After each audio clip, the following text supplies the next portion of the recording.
I now give the floor to the distinguished representative of Timor-Leste to introduce an address by the head of state.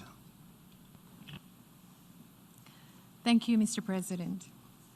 Mr. President, it is my distinct honor to introduce the pre-recorded statement of His Excellency Francisco Guterres Lú-Olo, President of the Democratic Republic of Timor-Leste, at the 75th session of the General Assembly.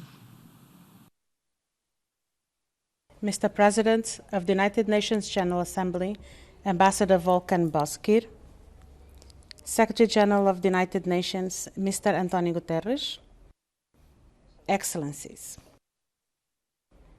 I greet all participants with the hope that this sui generis meeting will be one more decisive step in the search for a more human world with international peace and security in an environment of fair and balanced relationship between all nations.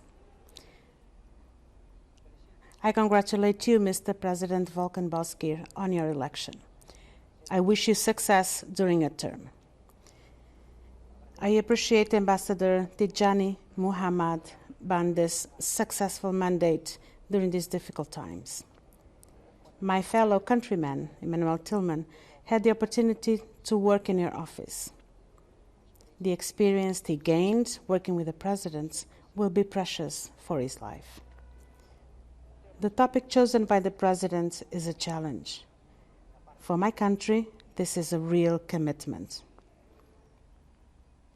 On behalf of my people, I thank and pay homage to all who are in the front line and express condolences to those who have lost their loved ones. To the fear and insecurity that have seized people, health systems have been weakened and the socio-economic fabric has been totally shaken, causing the loss of millions of jobs. On March 21st, the first positive case was confirmed in my country. Before the first state of emergency was decreed, our citizens already took action. In preventing and combating COVID-19, the government worked in collaboration with the World Health Organization, WHO. The borders were closed, quarantine and isolation units were created, and teams were formed to sensitize our people. The establishment of an integrated crisis management center allowed a coordinated work between all sectors involved in this fight. Also important was the support of other partners such as China, Australia, Cuba, the United States of America, and the European Union, with support in human resources and the donation of equipment needed for this fight.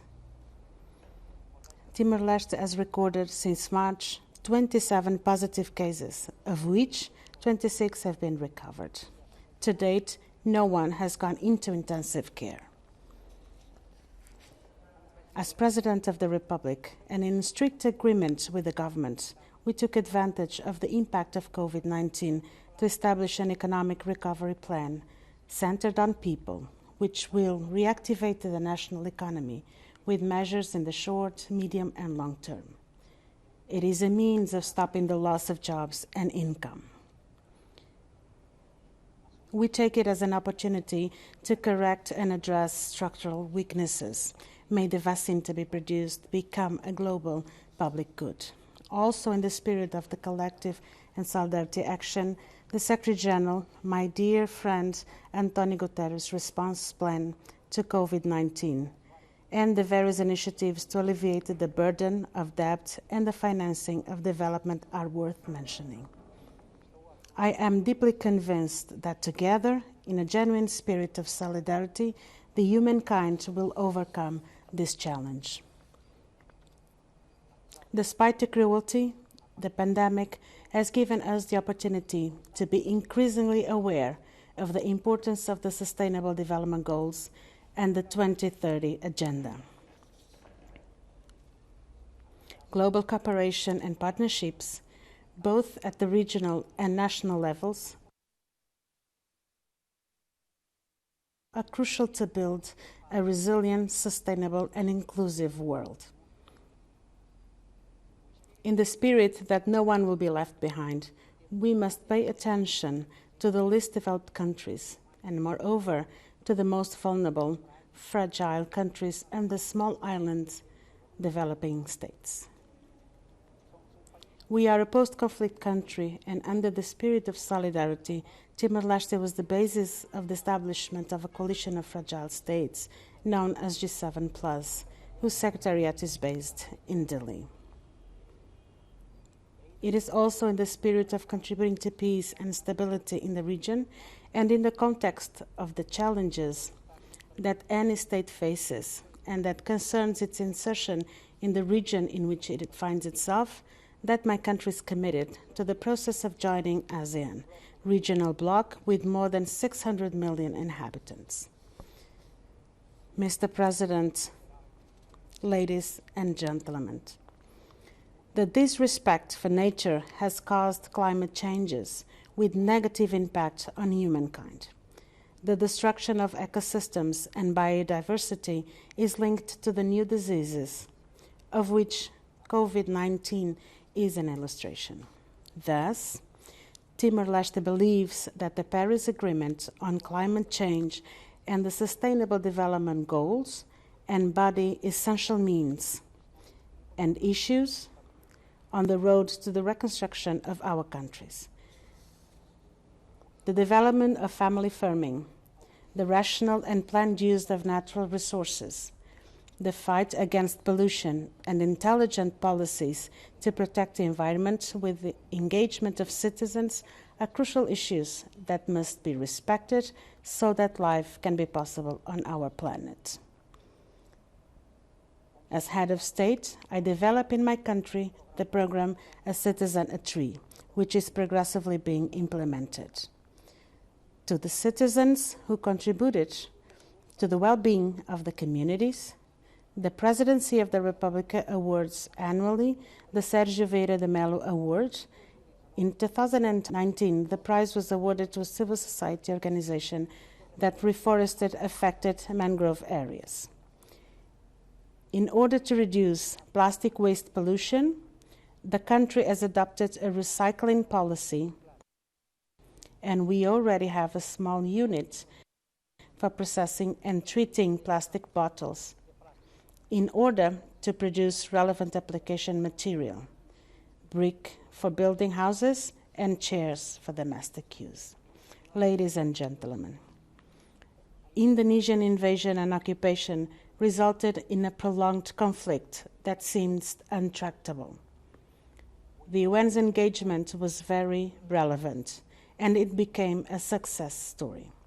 Allow me to emphasize the fact that the process of reconciliation between Indonesia and my country is an example of good neighborhood and cooperation despite the painful and tragedy past.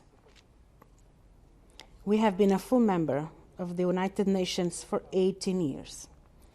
As an internationally recognized sovereign state, we are giving our contribution to shape a more updated and needed UN.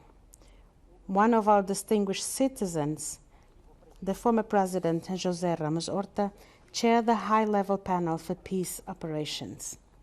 The panel aimed to reinforce the effectiveness of peace operations.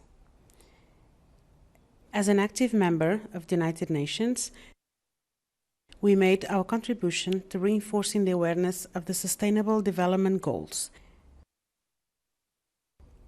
Our own experience pointed to the need for states to have strong institutions capable of facing the challenges and threats of modern times. We are convinced that international conflicts must be resolved through negotiation and dialogue. These tools allow the promotion of the peace that is so necessary for humankind. We are concerned by the recent increase in tension over the maritime dispute in the South China Sea.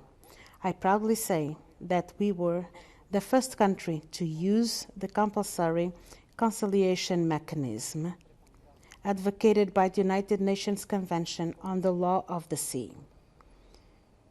we call on all parties involved to resolve their differences through dialogue and negotiations in order to achieve a peaceful solution. We feel that it is just to call for an end to the embargo suffered by the people and the government of Cuba. The solidarity of Cuban scientists, doctors, and health professionals in the fight against COVID-19 deserves our respect and admiration. History and language ties us to the countries and peoples that make up the community of Portuguese-speaking countries, the CPLP.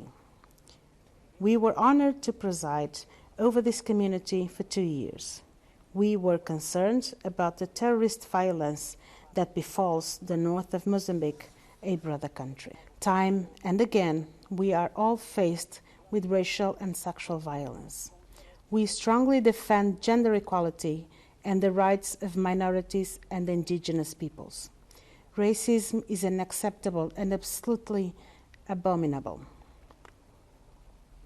Mr. President, ladies and gentlemen,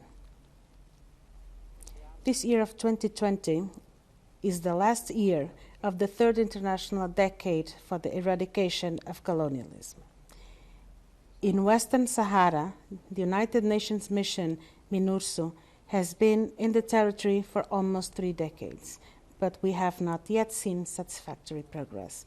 It is urgent to appoint a special envoy of the Secretary General for Western Sahara in order to speed up the process of negotiations between the parties in conflict and find a solution that guarantees the Sahrawi people the exercise of the right to self-determination according to the United Nations Charter and other relevant resolutions. We have established diplomatic relations with both the Israeli and the Palestinian states. We are for the peaceful solution and the coexistence of 2 states in that so prone conflict region.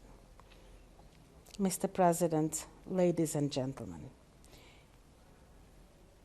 it is with humility that I say to you, I myself have experience of suffering and adversity.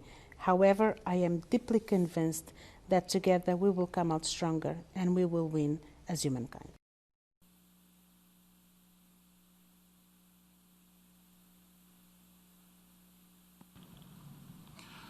On behalf of the General Assembly, I wish to thank the President of the Democratic Republic of Timor-Leste for the statement just made. I now give the floor to the distinguished representative of Sao Tome and Principe to introduce an address by the head of state.